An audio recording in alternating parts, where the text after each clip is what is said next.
Un estado de shock no es algo que se produce únicamente cuando nos pasa algo malo, sino también cuando perdemos nuestra narrativa o nuestra historia, cuando nos desorientamos. Lo que nos mantiene orientados, alerta y a salvo del shock es nuestra historia. Una época de crisis como la que estamos viviendo es ideal para pensar en la historia, en la continuidad, en las raíces. Es un buen momento para situarnos en la historia de la lucha humana. La doctrina del shock.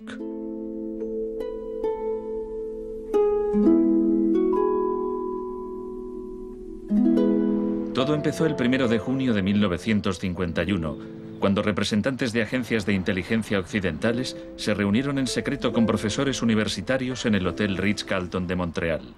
Como resultado de esta reunión, el ejército financió una investigación sobre el aislamiento sensorial en la Universidad de McGill. El aislamiento sensorial es una forma de producir una monotonía extrema. Provoca una reducción de la capacidad crítica, nubla la mente y el sujeto se queja de que ni siquiera puede fantasear.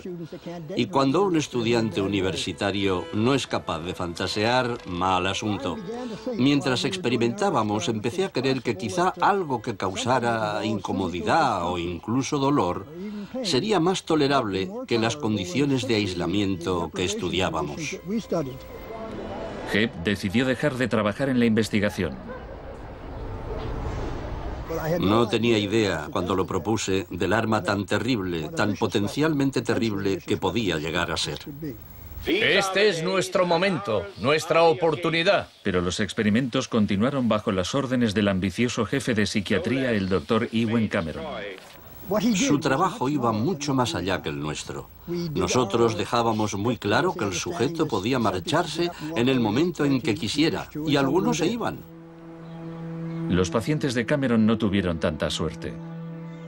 El Allen Memorial Institute, donde trabajaba, empezó a parecer una macabra cárcel donde Cameron llevaba a cabo experimentos extraños con sus pacientes de psiquiatría.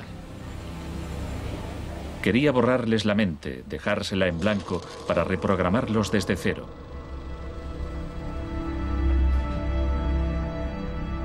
Janine Huart, una joven madre de 4 hijos, padecía una depresión posparto. Me entraban escalofríos cuando me decían: mañana te toca tratamiento de electrochoque. Me estremecía, me daba mucho miedo.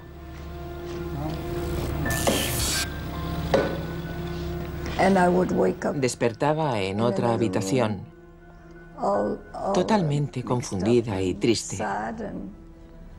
Y me quedaba muy afligida después. Iba por ahí caminando como una zombie.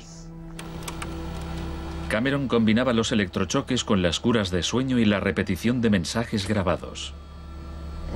Decía: Janine, Janine, estás rehuyendo tus responsabilidades. No quieres cuidar de tu marido ni de tus hijos. Lo repetía una y otra vez. Suena como si la interrogaran.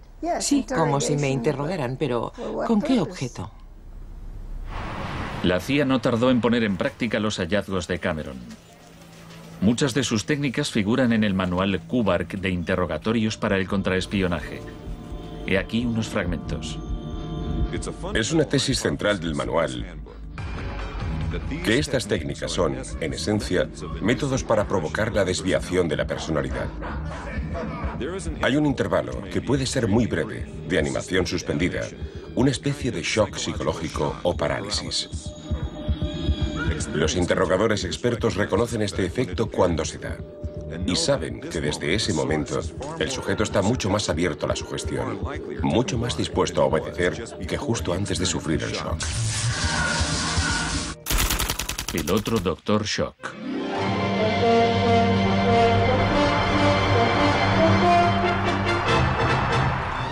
En la misma época en que Ewen Cameron realizaba sus experimentos en Montreal, un partidario de otro tipo de shock trabajaba no muy lejos de allí. Milton Friedman era profesor de economía en la Universidad de Chicago. Creía que la terapia de shock económico impulsaría a las sociedades a aceptar un capitalismo más puro y desregulado. En octubre de 2008, durante la mayor crisis financiera desde 1929, Naomi Klein acudió a la Universidad de Chicago para hablar de Milton Friedman.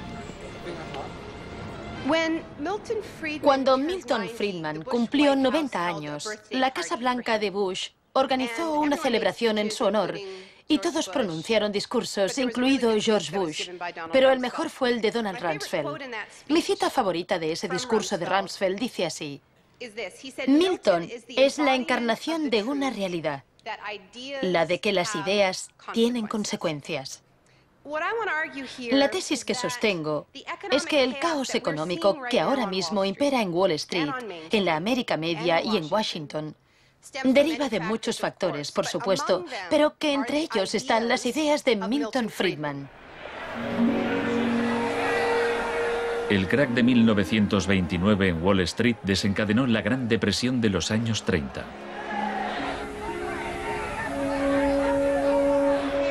En la base de las tesis de Friedman estaba su oposición a la política del New Deal anunciada por el presidente Franklin Roosevelt en su discurso de investidura.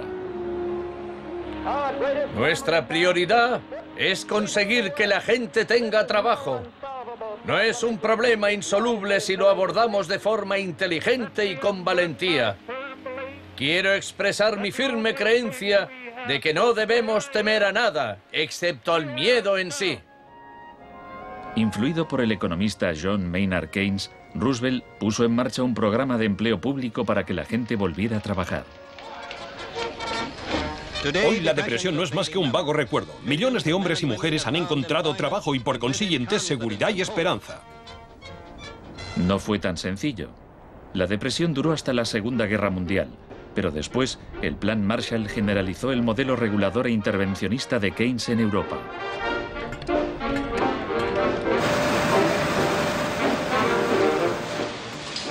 Sus principios gozaron de gran aceptación, aunque no por parte del Departamento de Economía de la Universidad de Chicago. Milton Friedman, desde esta universidad, libró una guerra contra el New Deal. Friedman era miembro de un grupo llamado Sociedad Mont Pelerin, dirigida por el economista Friedrich von Hayek. Creían que si el gobierno dejaba de prestar servicios y de regular los mercados, los problemas de la economía se resolverían solos. En los 50 los consideraban bichos raros, pero en los últimos 30 años sus ideas se han convertido en la doctrina económica dominante. La tesis de la doctrina del shock es que nos han contado un cuento sobre cómo estas medidas radicales han triunfado en el mundo, que no se han propagado de la mano de la libertad y la democracia, sino que han requerido shocks, crisis y estados de emergencia. Milton Friedman entendía la utilidad de las crisis. Solo una crisis, real o percibida, produce auténticos cambios. Cuando esa crisis sobreviene, las medidas que se toman dependen de las ideas que flotan en el ambiente. Primera puesta a prueba, Chile. Fue en Chile donde los seguidores de Friedman aprendieron a explotar un shock o crisis a gran escala. Por lo general, los voceros del neoliberalismo, los publicistas oficiales, ni siquiera mencionan a Chile. Empiezan a contar la historia a partir de Thatcher y Reagan, porque eso queda mucho mejor. En los años 50 y 60, las medidas progresistas de desarrollo en Chile eran un modelo para la zona. El gobierno invertía en salud, educación e industria. Las empresas estadounidenses temían por sus inversiones.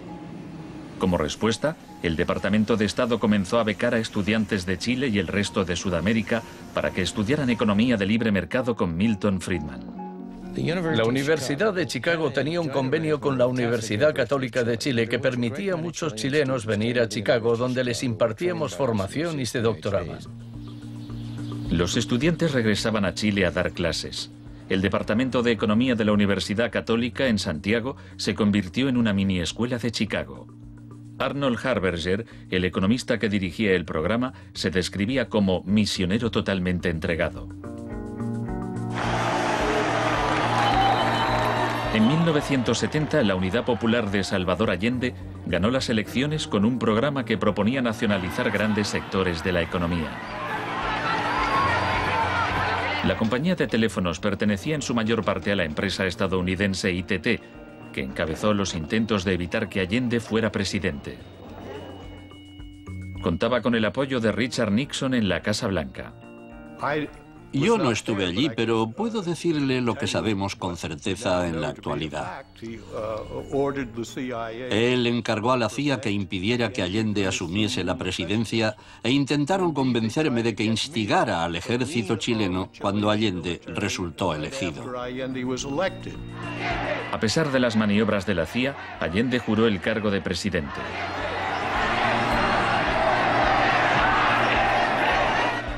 Richard Nixon ordenó al director de la CIA que hiciera gritar a la economía.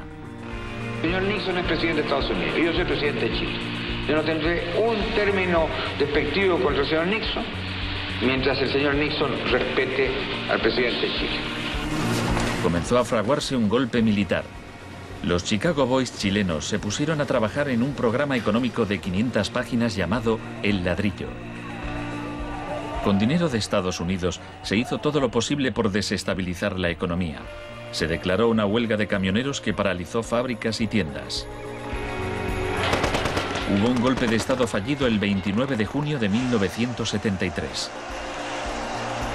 Después, el 11 de septiembre, bajo el mando del general Pinochet, el ejército asaltó el Palacio Presidencial.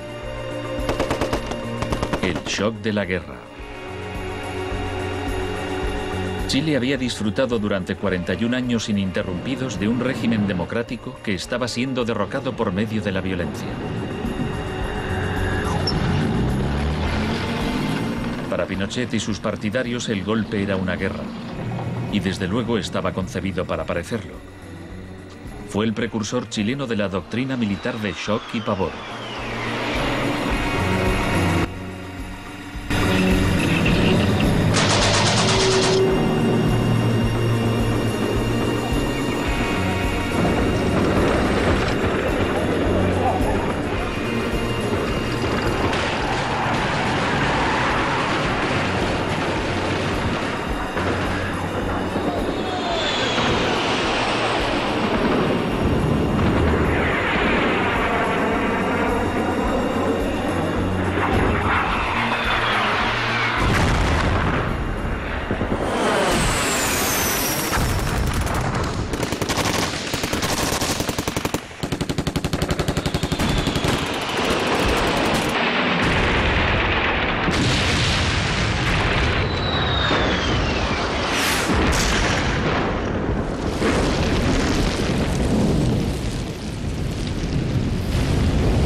Fuerzas Armadas y de Orden, solo bajo la inspiración patriótica de sacar al país del caos que en forma aguda lo estaba precipitando el gobierno marxista de Salvador Allende. Los Chicago Boys entregaron a Pinochet el ladrillo, su plan económico.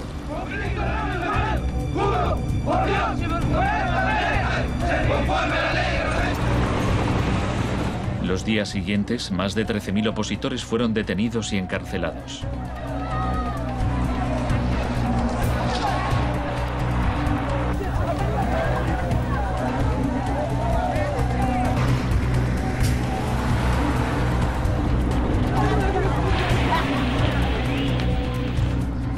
Recluyeron a miles de presos en el Estadio Nacional y a muchos los torturaron.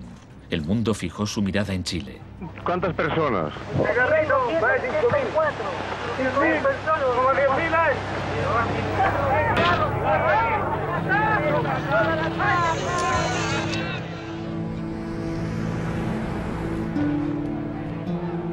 A principios de noviembre liberaron a 5.000 presos. A los 900 que quedaron los trasladaron a otros centros de detención.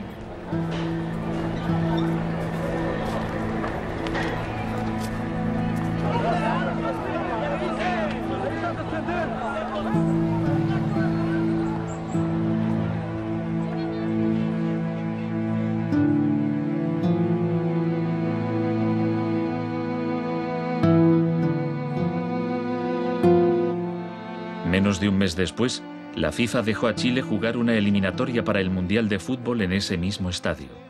Su rival, la Unión Soviética, se negó a jugar allí, así que se permitió a Chile marcar en portería vacía y clasificarse para el Mundial de 1974.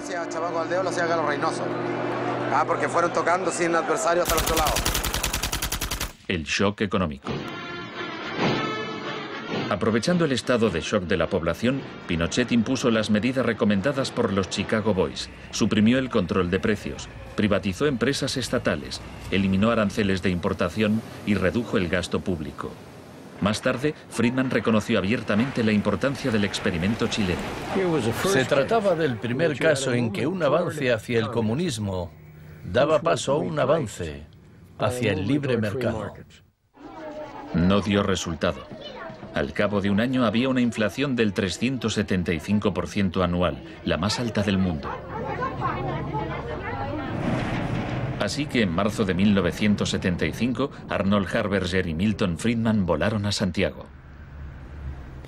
Empleó una expresión que nunca se había utilizado en el contexto de una crisis económica mundial. Exigió un tratamiento de shock. Dijo que él era como un médico que iba a ayudar a un país asolado por una epidemia y simplemente recetaba el remedio. Friedman escribió que el general Pinochet se mostraba receptivo a la idea de un tratamiento de shock, aunque era evidente que le preocupaba el paro temporal que podía causar.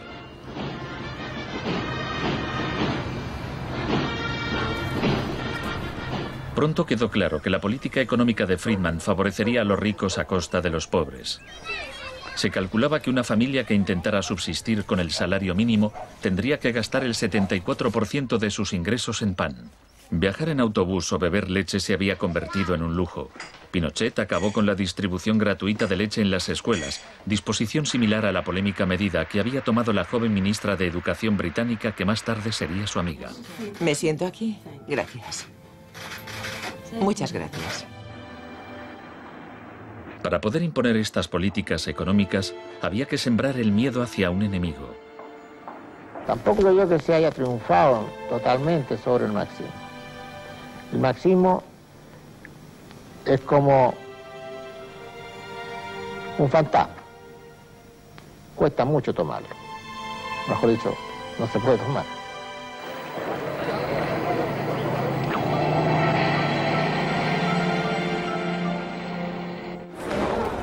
Según Friedman y Harberger, la economía de libre mercado era indisociable de la libertad y la democracia. Pero en Chile, donde sus ideas se estaban aplicando en el contexto de una dictadura militar, no era así. Muchos latinoamericanos veían una relación directa entre los shocks económicos que empobrecían a millones de personas y las torturas infligidas a quienes creían en una sociedad distinta. Orlando Letelier era uno de ellos. Letelier había sido embajador de Allende en Washington. Pasó un año en una de las cárceles de Pinochet antes de exiliarse en Estados Unidos. En 1976, Letelier escribió: el plan económico tenía que imponerse por la fuerza, y en Chile esto solo podía conseguirse por medio de miles de asesinatos, el establecimiento de campos de concentración por todo el país y el encarcelamiento de más de 100.000 personas en 3 años.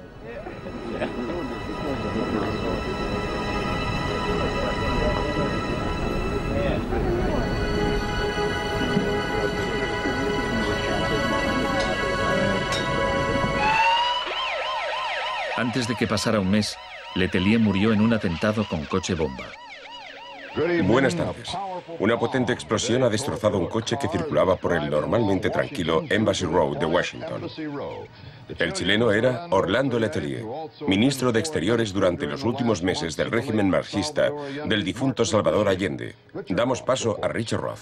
Michael Townley, miembro de la policía política secreta de Pinochet, estaba detrás del atentado. Había entrado en Estados Unidos con pasaporte falso y la CIA estaba al corriente de ello. Michael, buenas noches. Buenas noches, Pablo. La opinión del Poder Judicial chileno, ¿hay confianza en él? Mire, yo confío plenamente en la justicia chilena, como patriota y luchador antimarxista y juntista por sobre todas las cosas. Pese a su confianza, Townley fue extraditado a Estados Unidos y condenado por el asesinato de Letelier. Pinochet gobernó Chile como dictador durante 17 años.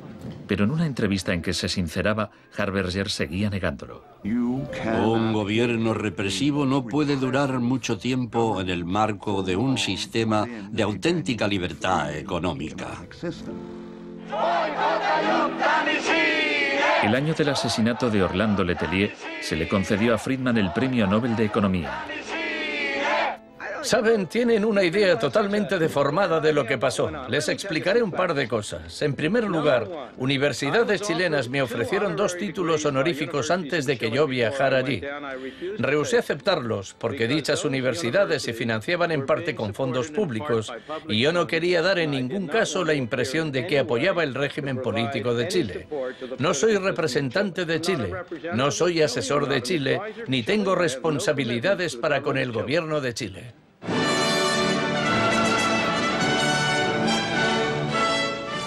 Y ahora le cedo la palabra al profesor Milton Friedman.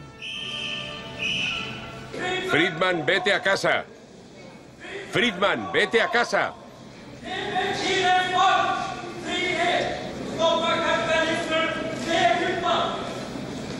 Lamento este incidente. Podría haber sido peor.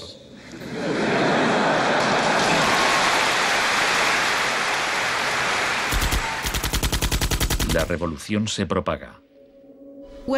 El propósito de la doctrina del shock es contar una historia alternativa de cómo esa oleada salvaje de capitalismo puro e incontrolado que estamos viviendo llegó a dominar el mundo. Chile no fue el único país de Sudamérica que adoptó las políticas de la Escuela de Chicago. Los seguidores de Friedman ocupaban cargos clave en Brasil y asesoraban el gobierno de Uruguay. Entonces, el 24 de marzo de 1976, un golpe militar derrocó al gobierno de Isabel Perón en Argentina.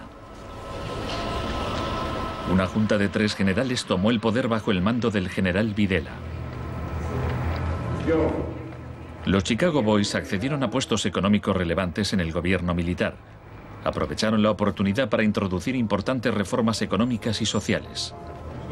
Un año después del golpe, los sueldos habían perdido el 40% de su valor, se cerraban fábricas y la pobreza se disparó. Como en Chile, hubo que aterrorizar al pueblo para que aceptara estas medidas económicas. Videla aprendió de la experiencia de Pinochet. Adoptó la táctica de hacer desaparecer personas. Para equilibrar el terror público y privado, llevaban a cabo los secuestros en plena luz del día y después siempre podían negarlos. Fue necesario cumplimiento de la misión que la nación le tiene asignada, articular la defensa de la sociedad argentina. Las reglas de esta guerra no convencional, que no buscamos ni provocamos, son distintas. Muchas de las técnicas empleadas por los militares chilenos y argentinos las habían aprendido en la Escuela de las Américas dirigida por Estados Unidos. Enseñaban técnicas de tortura. Violar a la víctima, desnudarla, herirla con objetos punzantes, romperle extremidades, sacarle los ojos, marcarla a fuego. En Latinoamérica hay regímenes que violan hoy en día los derechos humanos. Practican asesinatos políticos, torturas, deportaciones, encarcelamientos sin juicio, que son técnicas aprendidas en este centro. Quizás sea así. Si me dice que lo que enseñamos aquí se ha llevado a la práctica, no se lo negaré. El uso de la tortura contra un soldado enemigo conocido para obtener algún tipo de ventaja militar me parece justificable y acertado. Ir más allá, utilizar las técnicas de tortura solo para intimidar a la gente, es un grave error, poco ético e inmoral. Pero en Argentina y Chile estas técnicas no solo se emplearon con soldados o terroristas, sino con estudiantes y sindicalistas, con todo aquel que se opusiera a la política de libre mercado del régimen.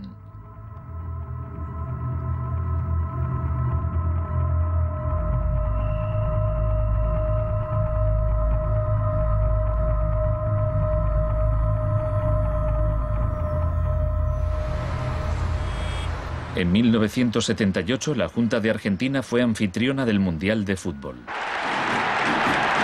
La final se jugó en un estadio que estaba aproximadamente a 1 kilómetro del mayor centro de detención del país, donde había miles de presos en cámaras de tortura. Decir que con los goles, con el grito de gol, se tapaba la voz de los secuestrados, los gritos de los secuestrados era una realidad. Organización extraordinaria, miles y miles de banderas, miles y miles de gargantas enronquecidas, 25 millones de argentinos que tienen un solo color, el celeste y blanco. El fútbol ha hecho el milagro del país, de este maíz maravilloso que nos siguen atacando a aquellos que... Argentina llevó su régimen de terror un paso más lejos que Chile. Entre los desaparecidos había cientos de mujeres embarazadas a quienes les permitieron dar a luz antes de asesinarlas. De todas aquellas mujeres que estaban embarazadas, les permitieron tener a sus hijos para una vez que nacieran, sacárselos. Y eso sucedió con 500. Yo soy uno de esos 500. Esos niños, muchos de los cuales fueron criados por familias afines al ejército, eran un escalofriante recordatorio del proyecto de la Junta de rehacer toda la sociedad.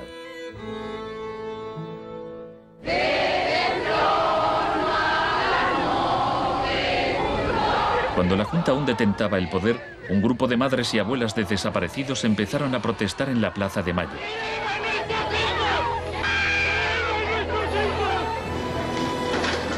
Como detectives buscaron a los niños perdidos. Tras la caída de la Junta, localizaron a algunos y los reunieron con sus familias. De vez en cuando encontraban restos. Por lo general, no encontraban nada. El general Videla fue declarado culpable de asesinato, secuestro y tortura. Señores jueces, nunca más. Se le condenó a cadena perpetua.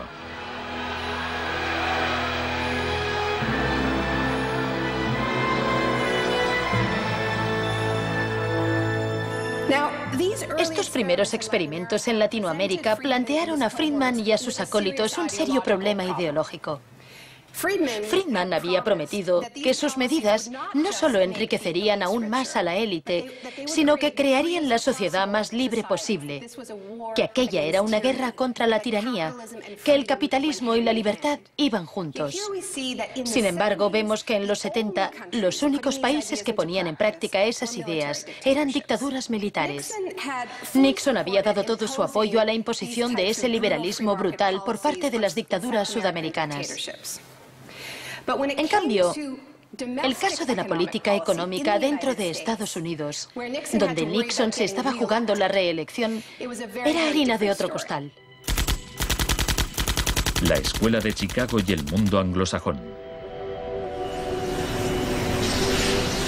Friedman mantenía una relación cordial con Nixon.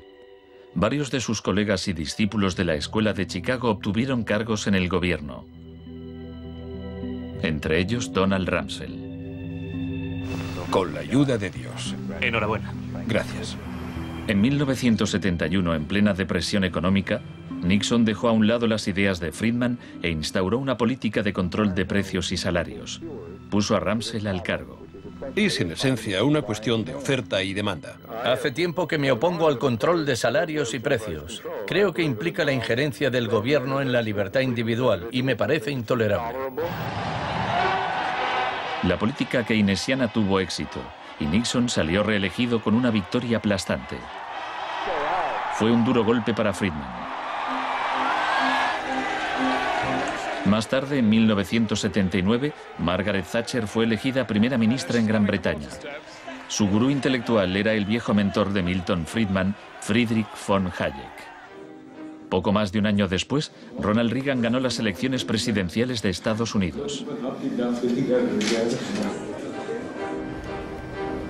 Ahora, tanto Gran Bretaña como Estados Unidos estaban en manos de friedmanitas declarados.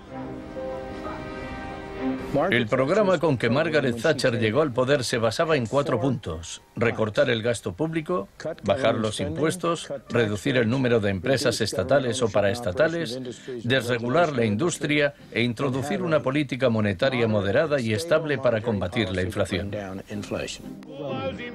Durante sus primeros 3 años en el poder, el paro se duplicó en ciertos sectores, lo que provocó oleadas de huelgas. El índice de popularidad de Thatcher cayó hasta el 25%. Estallaron disturbios en las principales ciudades británicas. Hasta los admiradores de Thatcher albergaban ciertas dudas. Los resultados económicos de la administración Thatcher son desiguales.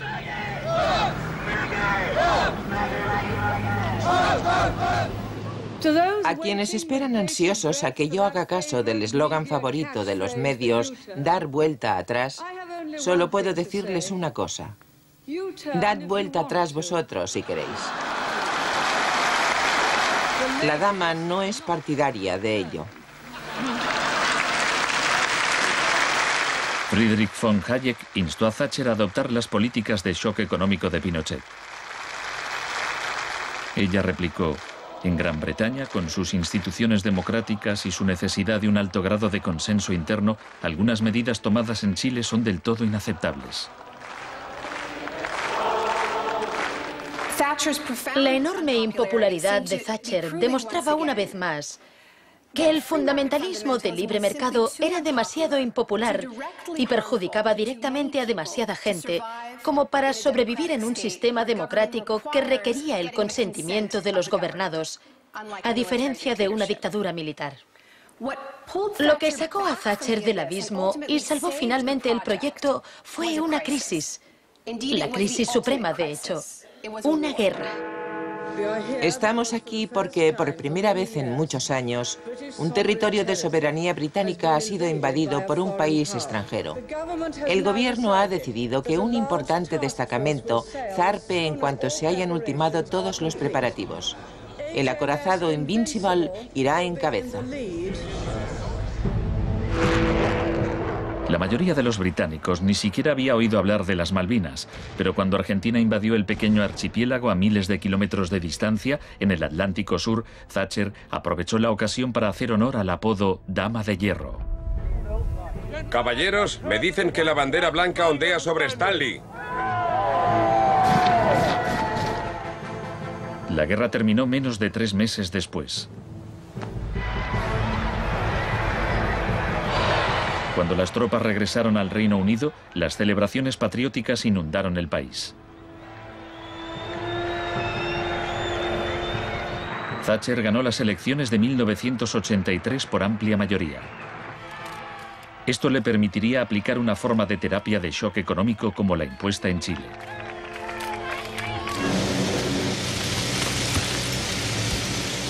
La organización de trabajadores más poderosa del país era el Sindicato Nacional de Mineros.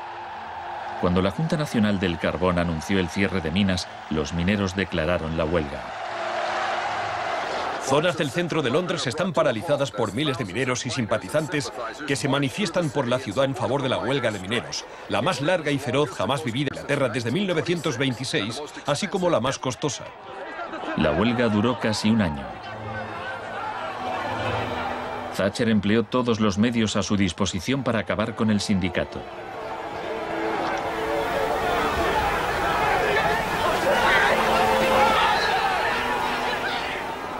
Al final, los mineros fueron derrotados. Thatcher aprovechó esta victoria para implantar la revolución de la Escuela de Chicago en su país. Una serie de anuncios vistosos promocionaba un programa de privatizaciones masivas. Thatcher vendió la industria del acero, el agua, la electricidad, el gas, el teléfono, aerolíneas, el petróleo. Privatizó las viviendas públicas, salieron a concurso los servicios municipales. En 1986 se desregularon los servicios financieros y la banca. Se le llamó el Big Bang. No hace falta que le recuerde a ninguno de los presentes que el Big Bang es solo el principio. En el Reino Unido, antes de Thatcher, un gerente general ganaba 10 veces más que el empleado medio. En 2007 ganaba más de 100 veces más.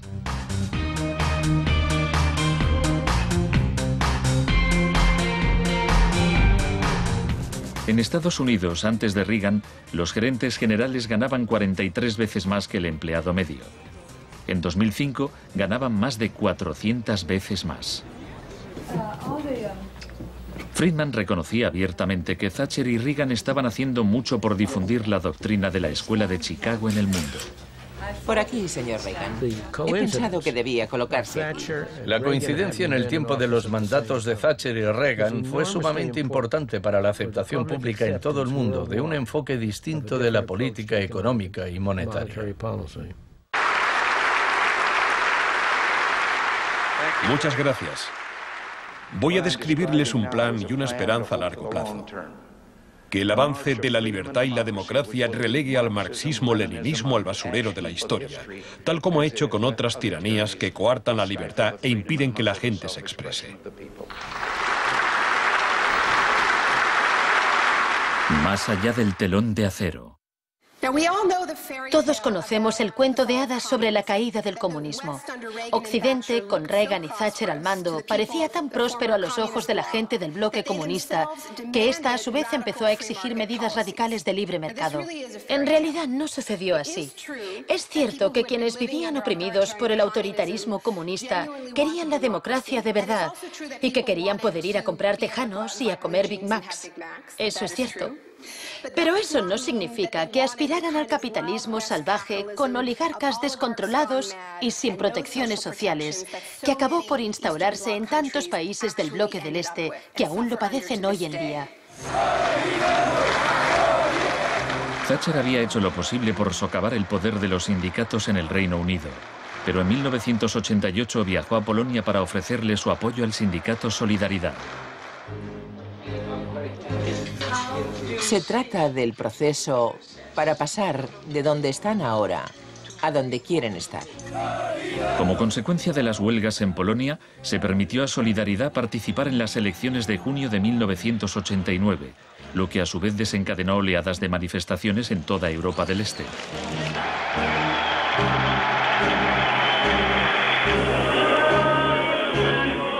En épocas anteriores, la Unión Soviética había utilizado la fuerza para aplastar los movimientos democráticos.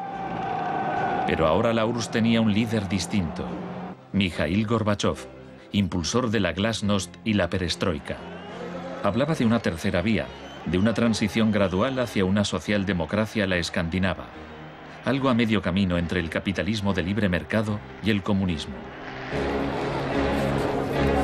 Gorbachov cautivó al público y los políticos de Occidente. Es un líder audaz, decidido y valiente. Ante la mirada de Gorbachov, los viejos regímenes comunistas se desmoronaron uno a uno.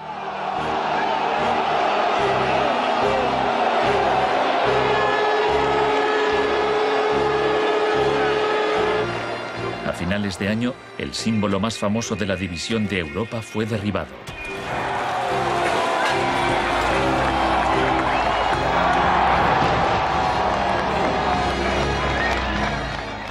Para Friedman y los Chicago Boys se abrieron las puertas de todo un mundo nuevo. En la Unión Soviética, Gorbachov quería reformar la economía rusa poco a poco. En 1991, Gorbachov asistió como invitado a la cumbre del G7 en Londres. Esperaba obtener apoyo financiero para sus reformas económicas graduales. Sin embargo, le dijeron que o aceptaba la terapia de shock radical o no le concederían ayudas. ¿Qué tal, señor presidente? ¿No está demasiado cerca? El mes siguiente se produjo un intento de golpe de Estado contra él. Miembros del sector duro del Partido Comunista pusieron a Gorbachov bajo arresto domiciliario en su casa de veraneo de Crimea. Los tanques rodearon la Casa Blanca, el Parlamento ruso.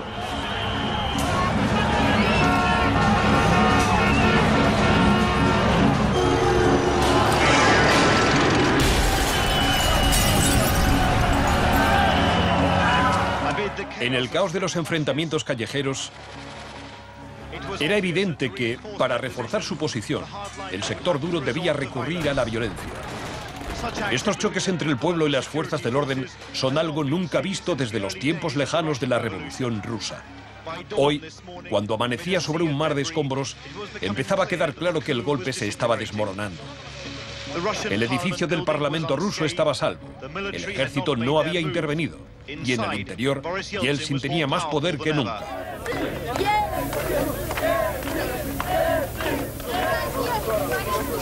Fue un momento estelar para Yeltsin.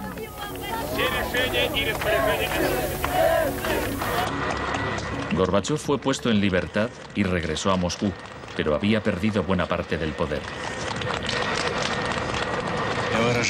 Aplaudo los elevados principios del pueblo ruso y también los del presidente Boris Yeltsin. En diciembre de 1991 se disolvió la Unión Soviética, un shock profundo para el pueblo ruso. Yeltsin se hizo cargo entonces de la política económica de la Federación Rusa. El libre mercado llegó a Rusia y con él el caos. La adopción de las doctrinas de la Escuela de Chicago por parte de Rusia marcó el principio de un nuevo capítulo en la cruzada por el libre mercado. Fue shock en estado puro, sin nada de terapia. Pese a los intentos oficiales por promover el capitalismo popular, lo cierto es que un puñado de empresarios amasó grandes fortunas. Se vendieron empresas estatales a precio de saldo. La prensa rusa apodó a los asesores de Yeltsin los Chicago Boys.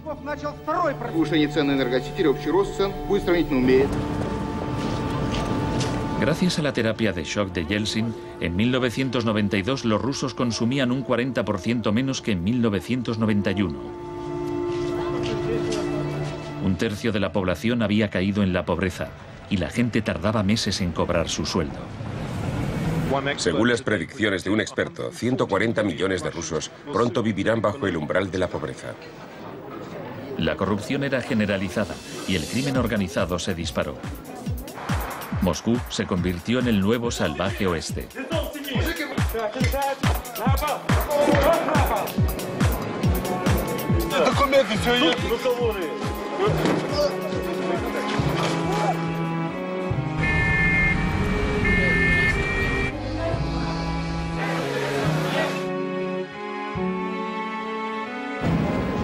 La mayoría de los rusos se oponía a que el radicalismo de los Chicago Boys se implantase en su país. En marzo de 1993, el Parlamento tomó una decisión crucial. Votó a favor de retirarle a Yeltsin los poderes especiales que le había otorgado. Yeltsin instauró un régimen especial. El Tribunal Constitucional lo declaró ilegal.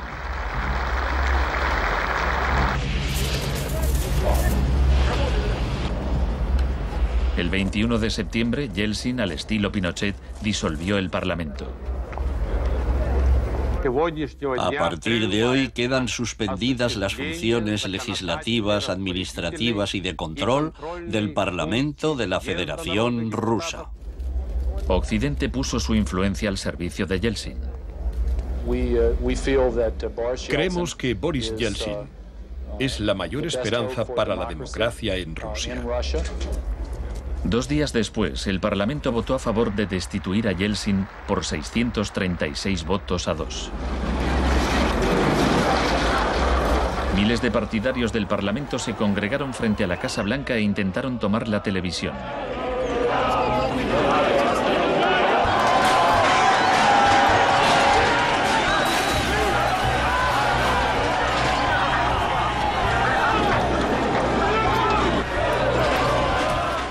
Parecía que los defensores del Parlamento iban ganando. Yeltsin voló de regreso a Moscú de su casa vacacional. Esa noche, 100 manifestantes murieron en los enfrentamientos con las fuerzas de Yeltsin.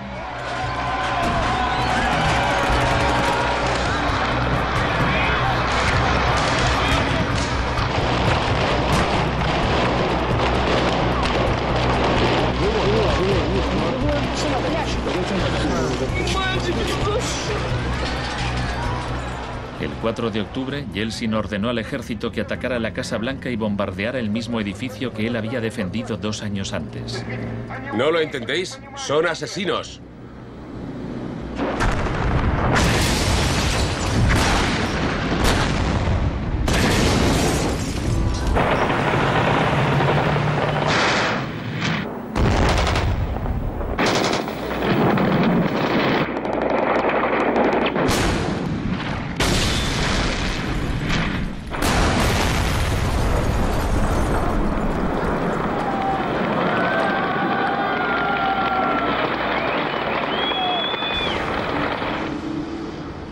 Warren Christopher, el secretario de Estado norteamericano, dijo: Estados Unidos no suele apoyar la suspensión de parlamentos, pero corren tiempos excepcionales.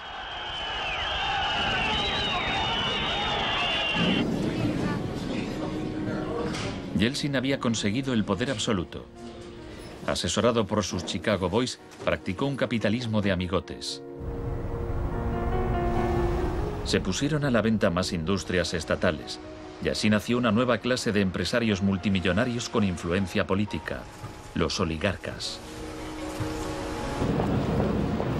En 1998, el 80% de las granjas rusas estaba en quiebra y 70.000 fábricas estatales habían cerrado. En 8 años, el número de pobres había aumentado en 72 millones, mientras Moscú pasaba a ser la ciudad del mundo con más multimillonarios.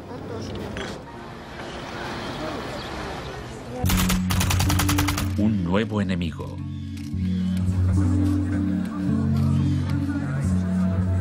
Buenas tardes, gracias por venir.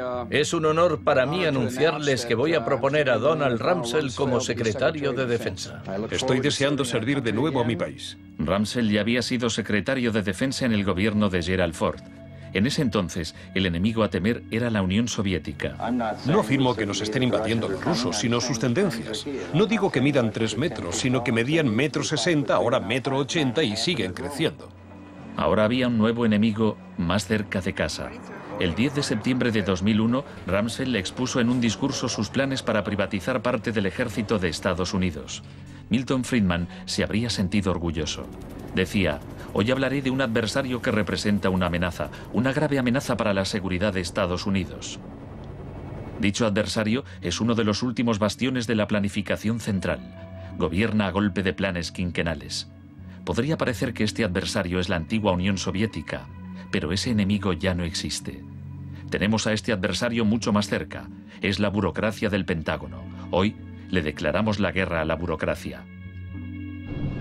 Al día siguiente, el vuelo 77 de American Airlines se estrelló en el Pentágono y mató a 184 personas.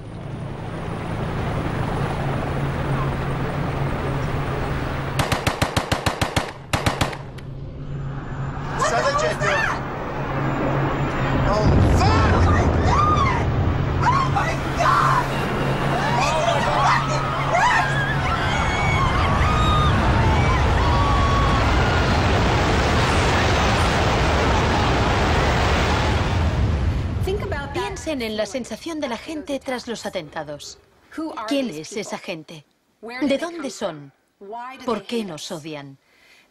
Se produjo una rotura de esquemas colectiva. No vivíamos en el mundo en que creíamos vivir. Y nuestros líderes no dejaban de repetir que todo aquello que creíamos entender antes del atentado ya no era vigente. Se acuñó una nueva frase, mentalidad pre-11S. Lo que ocurrió en ese momento fue que surgieron teorías nuevas por arte de magia sobre un choque de civilizaciones. De pronto, ese era el mundo en que vivíamos. Resultó que había un eje del mal y que estábamos librando una guerra contra el terrorismo. Esta guerra abstracta e imposible de ganar ha tenido enormes consecuencias económicas. Antes de 2001, la seguridad nacional apenas podía considerarse una industria. Hoy en día es más importante que las industrias del cine y la música juntas. Entre el 11 de septiembre de 2001 y el año 2006, el Departamento de Seguridad Nacional pagó $130.000 millones a contratistas privados. Este es el complejo del capitalismo del desastre, una nueva economía basada en el miedo. Será una batalla monumental entre el bien y el mal. La guerra contra el terrorismo, primera parte. La mejor defensa contra el terror es una ofensiva global contra él, allí donde esté. La primera fase de esta guerra fue el bombardeo de Afganistán.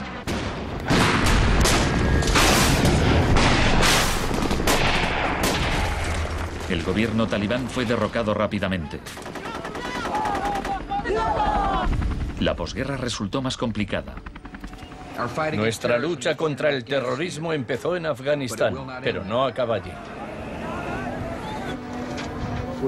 Buscamos sobre todo detenidos que nos sirvan para extraerles información.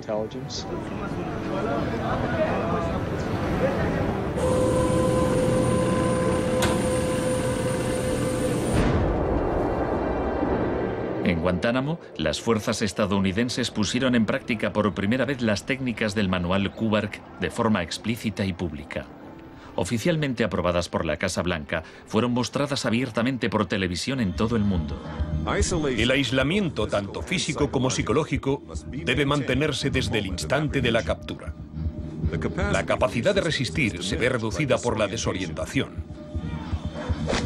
Los presos deben guardar silencio en todo momento y jamás se les debe permitir hablar entre sí. 3 de los presos, Asif Iqbal, Rual Ahmed y Shafiq Rasul, eran de Tipton, Inglaterra. Pasaron más de 2 años en Guantánamo antes de que los liberasen sin cargos. No te dejaban hablar con nadie, ni hacer nada, ni estar de pie. Te obligaban a pasarte todo el rato ahí sentado. Yo pensaba, ¿qué demonios está pasando? ¿Dónde estoy? ¿Pasaremos aquí el resto de nuestra vida? ¿Podremos regresar a casa, volver a ver a nuestra familia? De los 779 presos retenidos en la bahía de Guantánamo, solo 3 han sido condenados por algún delito.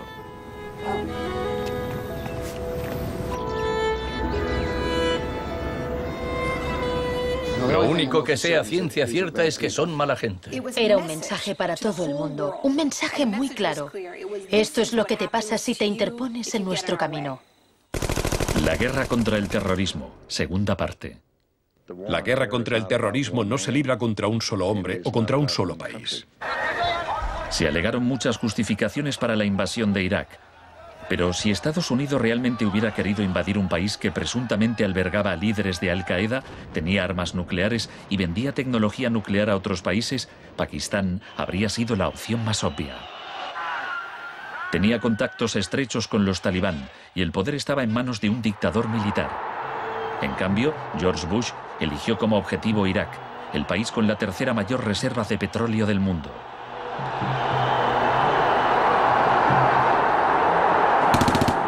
La guerra como tortura de masas. Los planes de guerra del Departamento de Defensa no son como los de la Guerra del Golfo. Están más en la línea de la invasión de Panamá de 1989. Según ha podido saber la CBS, se iniciará en el llamado Día A con A de ataques aéreos, ataques tan devastadores que hará que los soldados de Saddam no puedan ni quieran oponer resistencia. La idea es que el bombardeo sea tan intenso que produzca, en palabras textuales, shock y pavor. Si el Pentágono se ciña a su plan de guerra actual, en un día de marzo, la aviación y la Armada lanzarán entre 300 y 400 misiles de crucero contra objetivos en Irak, más que en los 40 días que duró la primera guerra del Golfo. Será un ataque de una magnitud nunca antes vista, nunca antes prevista. Harlan Ullman es uno de los artífices del concepto shock y pavor, que consiste en lanzar un gran número de bombas guiadas de precisión. Esto produce un efecto inmediato, como el de las bombas nucleares de Hiroshima. No es cuestión de días o de semanas, sino de minutos.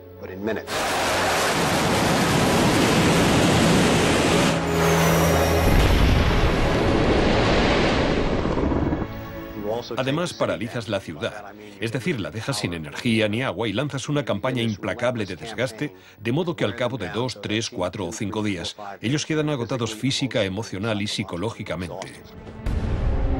Anoche una zona de 1 milla cuadrada del centro de Bagdad parecía el infierno en la tierra. Durante la primera oleada de bombardeos, los ciudadanos de Bagdad sufrieron una versión del aislamiento sensorial descrito en el manual Kubark. En el caos que siguió a la caída de Saddam Hussein, Estados Unidos hizo poco por impedir los saqueos. Algunos cargos del gobierno incluso los consideraban un punto de partida para desmantelar el Estado iraquí. John Agresto, encargado de reorganizar la educación superior, veía el saqueo de escuelas como una oportunidad para empezar de cero. De hecho, antes de las sanciones, Irak tenía el mejor sistema educativo de la región y una tasa de alfabetización del 89%. En cambio, en Nuevo México, estado natal de Agresto, el 46% de los ciudadanos eran analfabetos funcionales. En Irak se aplicaron 3 formas de shock distintas que actuaban a la vez y se complementaban entre sí. Estaba el shock de la guerra, seguido de inmediato por la terapia de shock económico impuesta por Paul Bremer. Y como la resistencia a esa transformación económica, a ese shock económico rápido iba en aumento, se aplicó el shock de la represión y la tortura. 3 clases de shock distintas. El shock económico.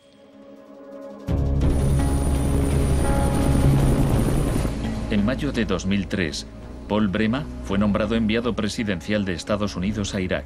2 semanas después de su llegada, declaró el país listo para los negocios. Creemos que la coalición cuenta con una autoridad lo bastante amplia para decidir el rumbo de la economía iraquí. Bremer sabía poco sobre Irak, pero mucho sobre el capitalismo del desastre. Había fundado la Crisis Consulting Practice en los inicios del boom de la seguridad nacional. Hoy es un día muy importante en Bagdad. Bremer dedicó los primeros 4 meses a aprobar medidas clásicas de la Escuela de Chicago. Rumsfeld aseguraba que Irak tenía unas de las leyes fiscales y de inversión más avanzadas y atractivas del mundo libre. Una de las primeras disposiciones de Bremer fue despedir a 500.000 empleados públicos. Se trataba en parte de un acto de desbaacificación, pero reducir el gobierno era también algo muy friedmanita. Se prometieron fondos para la reconstrucción. Nuestra inversión en el futuro de Afganistán e Irak es el mayor compromiso de estas características desde el Plan Marshall. En realidad, era justo lo contrario. Mientras que el fin del Plan Marshall era impulsar la industria europea, la ayuda a Irak se invirtió en empresas de Estados Unidos. Los pocos iraquíes que consiguieron empleo estaban al final de una serie de subcontratistas. Creative Associates se hizo con contratos por valor de $100 millones para esbozar el programa de estudios e imprimir libros de texto para el sistema educativo. La consultora en gestión y tecnología Bearing Point obtuvo contratos por valor de $240 millones para implantar un sistema de libre mercado en Irak. RTI, con sede en Carolina del Norte, logró contratos por $466 millones para asesorar sobre la instauración de la democracia en Irak. Y a Halliburton se le adjudicaron contratos de coste más incentivos por $20.000 millones. Parsons recibió $186 millones para construir 142 clínicas sanitarias. Solo se terminaron 6. El suministro básico de electricidad y agua apenas mejoró, pese a los miles de millones que se gastaron durante los primeros 4 años. Vamos a triunfar aquí y cuando lo consigamos habremos hecho algo importante, no solo para 25 millones de iraquíes, sino para favorecer los intereses occidentales en la región. Hasta los nuevos billetes iraquíes se imprimían en el extranjero. Les mostraré un ejemplo de estos billetes. Estados Unidos incluso llegó a pagar a empresas privadas para que supervisaran a las empresas privadas que habían logrado contratos.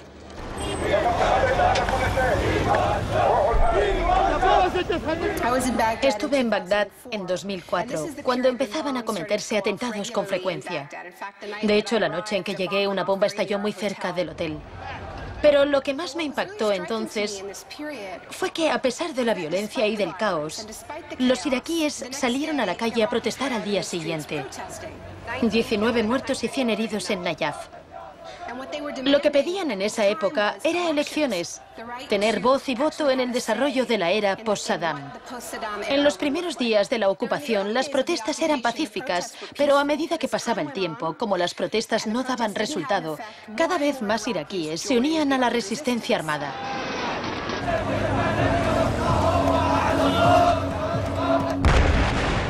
La violencia se descontroló.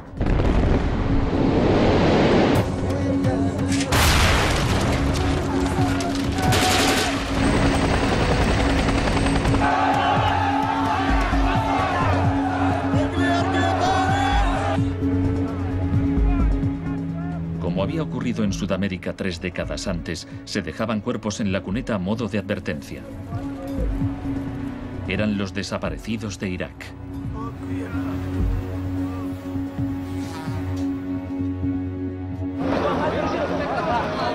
Se tomaron medidas extremadamente agresivas para aplastar a la oposición.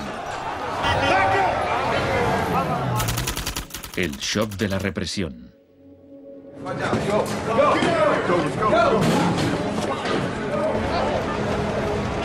Durante los primeros 3 años y medio de la ocupación, se capturó a 61.500 iraquíes.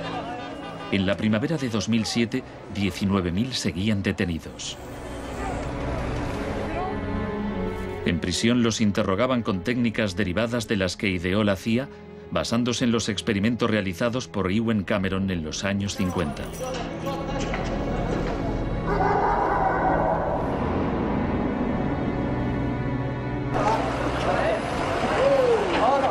Según la Cruz Roja, altos cargos del ejército estadounidense admitieron que entre el 70 y el 90% de las detenciones en Irak fueron errores.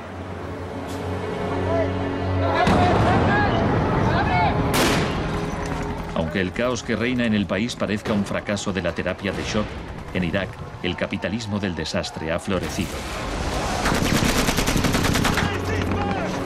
El desastre en sí era una buena oportunidad para hacer negocio.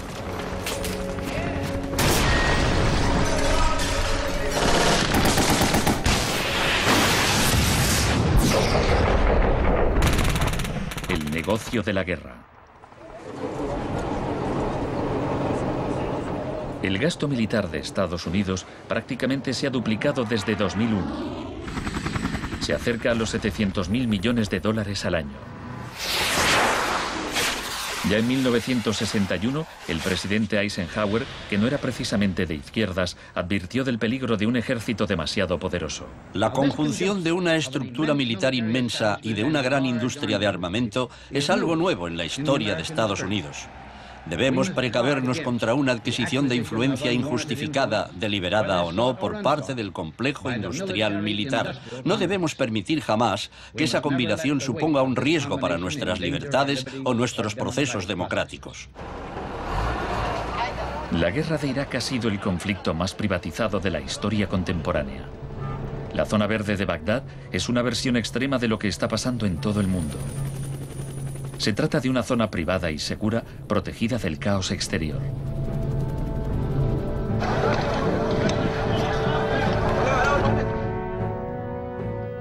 En 1991, durante la Primera Guerra del Golfo, por cada 100 soldados había un contratista militar. En 2003, cuando empezó la guerra de Irak, por cada 100 soldados había 10 contratistas. En 2006, por cada 100 soldados había 33 contratistas. Un año después, por cada 100 soldados había 70 contratistas. En julio de 2007 había más contratistas que soldados en Irak. Esto iba incluso más lejos de lo que Milton Friedman se había atrevido a soñar. Lo único que no privatizaría son las Fuerzas Armadas, los tribunales y algunas carreteras y autopistas. Una de las empresas contratadas más relevantes era Blackwater USA. Durante la batalla de abril de 2004 en Nayaf, Blackwater asumió el mando de los marines estadounidenses. Docenas de iraquíes murieron durante la operación.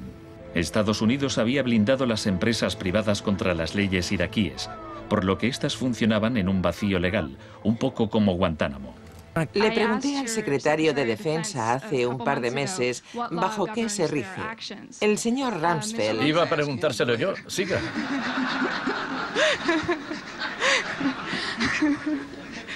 ¡Socorro! Iba... Del mismo modo que la terapia de shock de Cameron dejaba a los pacientes confundidos y deshechos, los múltiples shocks infligidos a Irak redujeron al país a un estado de anarquía y violencia sectaria. En la época en que ejecutaron a Saddam, en 2006, morían 1000 iraquíes por semana.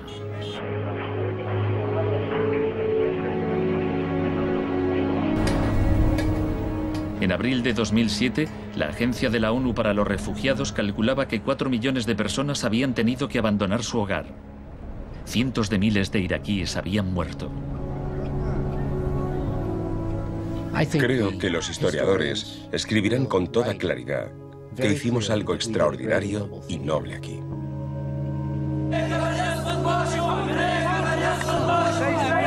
Esta es una manifestación contra el terrorismo americano. Los americanos arrestan y matan a mujeres y niños, insultan a los ancianos y matan a los jóvenes. América es terrorismo, América es terrorismo.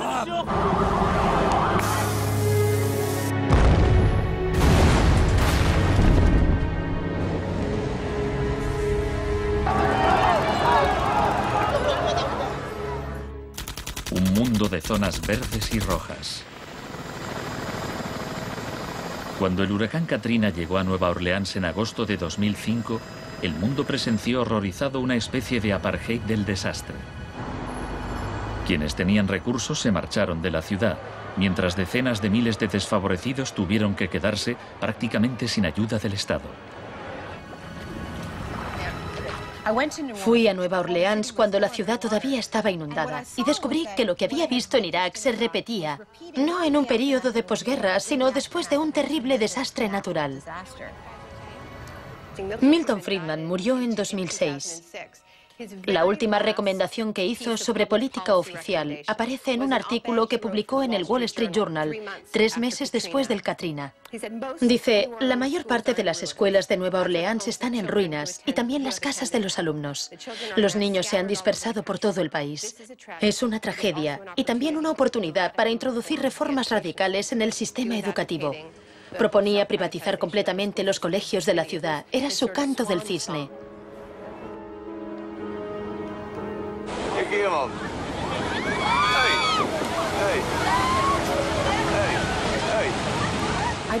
Fui testigo de un proceso similar en Sri Lanka, en los días que siguieron al tsunami de 2004. A gente que había vivido en la costa desde hacía generaciones se le impidió volver a fin de poder privatizar los terrenos y venderlos a hoteles de lujo.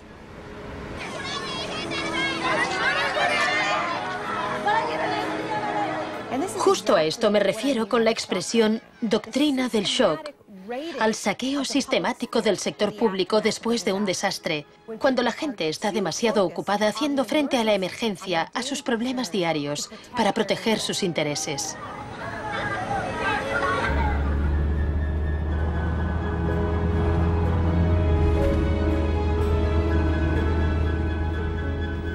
Tal vez el primer acto de resistencia sea negarnos a impedir que borren la memoria colectiva.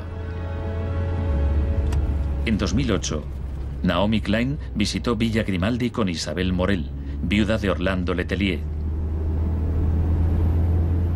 Villa Grimaldi es un monumento a la crueldad del régimen de Pinochet y a su posterior derrota. Villa Grimaldi fue el principal centro de tortura mientras se buscaba implementar la política de shock económico. Esta es la que tú señalas en el libro como las casas de uno por uno donde estaban los detenidos en Villa Grimaldi. No le tenía ningún cariño a Pinochet, pero considero que fue nuestro maestro en muchos sentidos. Aprendimos qué era el mal.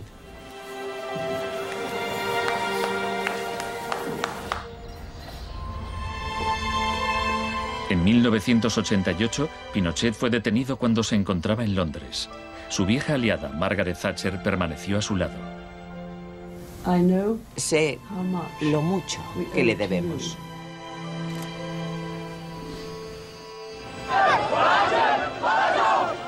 Hicieron falta 30 años para que el experimento económico que Pinochet fue el primero en probar diera la vuelta al mundo hasta Irak. Aún así, las similitudes entre pasado y presente son asombrosas. Entre los campos de concentración de Pinochet y el centro de detención de Bush en Guantánamo. entre los desaparecidos de Chile y los de Irak, entre los experimentos de Ewen Cameron y las torturas infligidas a los presos de Abu Ghraib. Ha llegado nuestro momento, nuestra ocasión. Borró todo el pasado. Por eso aplicaba electrochoques. Borraba el pasado del paciente e implantaba ideas nuevas. Pero Janine resistió. En 1988, la CIA accedió a indemnizar a Janine y a otras víctimas de los experimentos de Ewen Cameron. Janine, ¿estás orgullosa de que, aunque intentaron hundirte, tú has luchado con todas tus fuerzas y has vencido? En cierto modo, sí. En cierto modo. Porque creo que todavía me queda una pizca de fuerza de voluntad. Es muy difícil luchar contra un gobierno. La gente me decía: Janine, no puedes luchar contra el gobierno, no te das cuenta, son muy poderosos. Pero yo tenía fe en que ganaría. El fin de una era. Los mercados no regulados son volátiles por naturaleza. Las burbujas se inflan y al final estallan inevitablemente. Tras la desregulación del Big Bang, en los 80, se han producido varios shocks económicos. En 1987 hubo un lunes negro. Los mercados se desplomaron de forma espectacular. Fue el mayor derrumbe porcentual ocurrido en un mismo día en la historia de la bolsa. En 1992 hubo un miércoles negro cuando los especuladores de divisas hicieron fortunas apostando contra la libra. En 1997 estalló la crisis asiática. En un año, 600.000 millones de dólares se perdieron en las bolsas de Asia.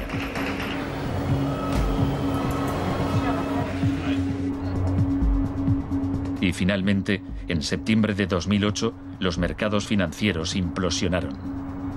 El mercado no está funcionando correctamente. Ha habido una pérdida generalizada de confianza.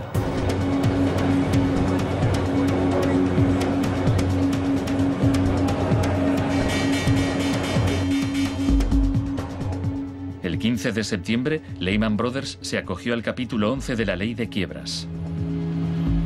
Solo una semana después, se anunció que los empleados de sus oficinas en Nueva York cobrarían 2.500 millones de dólares en primas. Se calcula que empresas de Wall Street pagaron 18.400 millones en primas el año del crack. Pese al torrente de retórica populista de quienes dicen plantar cara a los peces gordos y defender a los ciudadanos sencillos y no a Wall Street, nos encontramos ante una transferencia de riqueza de proporciones incalculables. Se está transfiriendo riqueza del sector público, de las manos del gobierno, que la ha recaudado de la gente de a pie en forma de impuestos, a manos de las empresas y los individuos más ricos del mundo. Huelga decir que son los mismos individuos y empresas responsables de la crisis. Nos encontramos en medio de un tsunami crediticio imprevisible.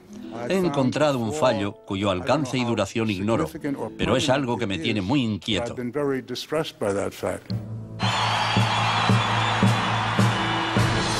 En Estados Unidos, la crisis financiera propició la victoria de Obama. El país quería cambiar de rumbo. ¡Hola, Chicago!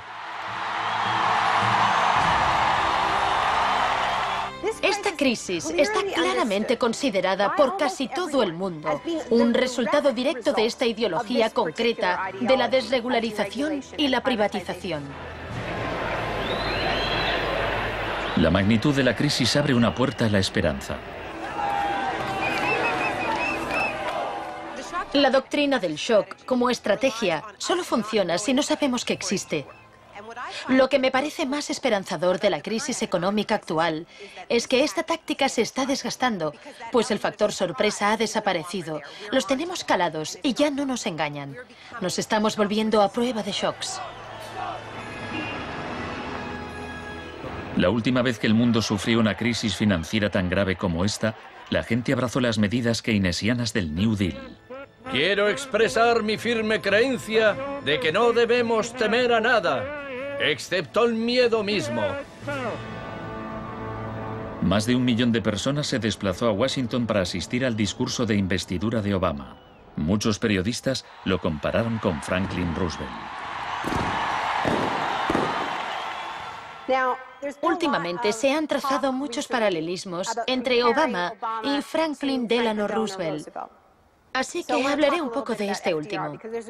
Les contaré una anécdota estupenda que podría ser inventada sobre cuando lo visitaban representantes de sindicatos u organizaciones progresistas y le proponían medidas nuevas y avanzadas para que las incluyese en el New Deal. Él los escuchaba con atención y al final decía: ahora salid ahí fuera y obligadme a hacerlo. Y ellos así lo hacían. En 1937, año clave para el New Deal, ¿saben cuántas huelgas se declararon en Estados Unidos? 4.740 huelgas que duraban un promedio de 20 días. ¿Saben cuántas huelgas hubo en 2007? 2. 21. En fin, la otra razón para recordar esta historia de la lucha social es que nos dice algo muy importante, algo que debemos recordar en estos momentos en que nos jugamos tanto. Nos enseña que si queremos políticas contra la crisis que hagan de este mundo un sitio más sano, justo y pacífico, tendremos que salir ahí fuera y obligarlos. Gracias.